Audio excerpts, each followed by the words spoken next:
C'est évident que vous êtes un conducteur expérimenté. Certains de ces gamins... À terre. Oh mon Dieu, en plein examen de conduite. Nerveux, j'ai mis les essuie-glaces au lieu du clignotant. Fin du test, je me suis fait attaquer. Oh mon Dieu, oh mon Dieu.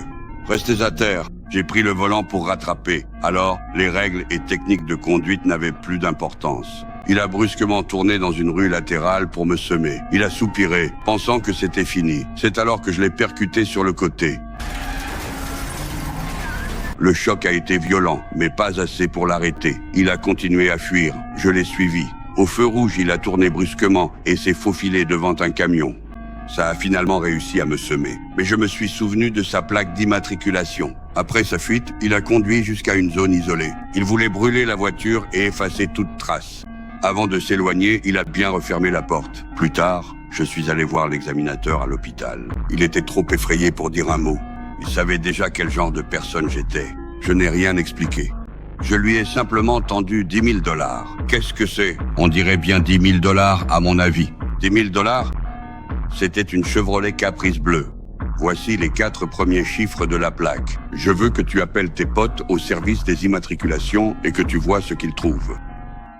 Ce ne serait pas plutôt à la police de le faire? Je suis fier de toi, Paul. Bientôt, nous avons retrouvé le véhicule incendié. Un seul regard m'a suffi pour comprendre que quelque chose clochait. Le feu a besoin d'oxygène pour brûler. Cet idiot avait laissé les fenêtres fermées. Nous avons fouillé la voiture pour des indices et trouvé un tissu déchiré avec un symbole. Nous avons enquêté dessus.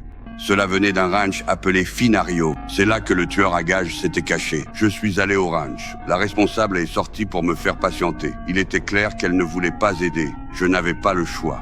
J'ai attendu devant l'entrée. La nuit est tombée. Une voiture suspecte est sortie du ranch. J'ai démarré le moteur et je l'ai suivi. Quand j'ai pu bien voir, j'ai réalisé que c'était Armand, mon ancien bras droit. Je l'ai suivi jusqu'à chez lui. De loin, je l'ai vu avec son fils. Je n'ai pas encore bougé.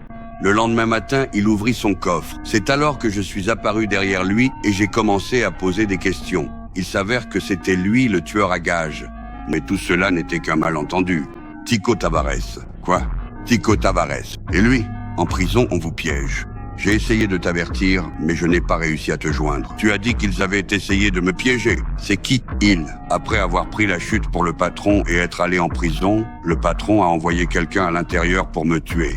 Armand savait tout. Pour survivre, il s'est enfui dans la petite ville de Tulsa. Mon arrivée soudaine l'a paniqué.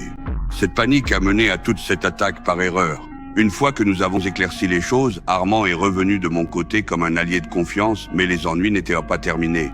Le lendemain, j'ai repris la route. 2 flics m'ont arrêté.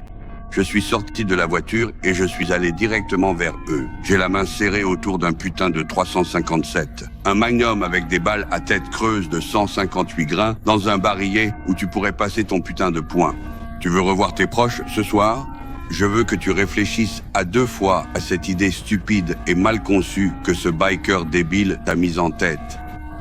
Après avoir entendu ce que j'avais à dire, ils avaient les jambes en coton. Ils sont rentrés dedans